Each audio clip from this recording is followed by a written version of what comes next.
Premier plan technologique. Dans la mesure où on a déjà des informations sur la manière dont est développé l'iPhone 5, on sait que vraisemblablement il y aura un changement de connecteur, ça ce n'est plus un secret pour tout le monde. Il risque fortement d'y avoir un changement de technologie en matière de communication entre l'iPhone et la source, ce qui implique un nouveau travail sur toutes les stations et notamment le développement de nouvelles stations avec ce nouveau connecteur. À côté de ça, l'aspect économique, où là on va devoir expliquer à la distribution qu'effectivement l'iPhone 5 aura des stations d'accueil spécifiques dans certains cas, et dans d'autres cas il y aura nécessité de passer par un adaptateur quand c'est possible. Donc partant de là, je dirais qu'effectivement il y a un grand séisme au niveau de la distribution, puisque les linéaires vont largement être remodelés en ce qui concerne toutes ces stations d'accueil dockées. D'un autre côté, dans la mesure où on a un développement produit basé aussi sur de la communication sans fil, notamment du Bluetooth, avec les derniers formats de Bluetooth 2.1, je dirais on atténue un peu cet événement de la rentrée de septembre. Toujours est-il que le connecteur effectivement va changer.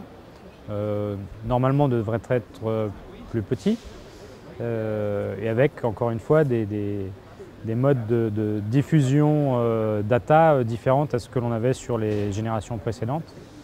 Donc reste à savoir, la clé en fait pour les constructeurs et nous en l'occurrence, est de savoir si les produits actuels disposaient déjà de cette nouvelle façon de communiquer ou étaient sur des formats de diffusion de data plus anciens, ce qui rendra en fait ces produits obsolètes et non compatibles, quelle que soit la solution envisagée, avec l'iPhone 5.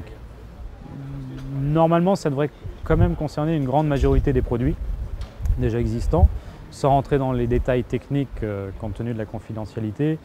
Au minimum, 3/4 des produits existants risquent fortement d'être obsolètes. Il y a un risque, selon effectivement la manière dont ont été construits les produits actuels, qu'ils soient compatibles via un adaptateur ou pas du tout compatible, et dans ces cas-là, il faut passer par une station d'accueil développée pour l'iPhone 5. Donc il y aura, on va dire, sur le marché 3 types de produits à très court terme. Premier type de produit, les produits complètement obsolètes sur l'iPhone 5. Les produits qui pourront être compatibles via des adaptateurs, et des produits dédiés directement et développés pour l'iPhone 5, mais qui dans ce cas-là ne seront que iPhone 5. C'est du sport, effectivement, oui, c'est compliqué pour les fournisseurs, c'est compliqué pour la distribution, également pour les médias, mais je dirais que bon, c'est sur cette période de sortie de l'iPhone 5 où les choses vont s'éclaircir. Effectivement, dans le temps, on aura une épuration des produits aussi avec des produits obsolètes qui disparaîtront, même s'il faut toujours garder en compte le fait qu'il y a un parc d'iPhone, on va dire, je vais partir du 4S et redescendre vers l'iPhone 3, des iPod Touch, des iPod vidéo et autres, qui sont dans les mains d'utilisateurs et qui sont toujours demandeurs de stations d'accueil. Donc il ne faudra pas perdre de vue tout ce marché potentiel d'iPod d'occasion, pour faire le parallèle avec le parc de véhicules d'occasion qui consomment aussi des biens de consommation. On est premium partenaire avec Apple, donc un des fournisseurs privilégiés. On se doit d'être à 100% dans le cadre de l'iPhone 5.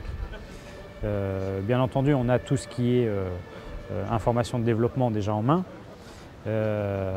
et on doit être, je dirais, à la précision même du cahier des charges Apple, sachant qu'à contrario des accessoires qui se vendent à côté, comme les étuis, les coques ou autres, on doit, nous, répondre à une certification Apple.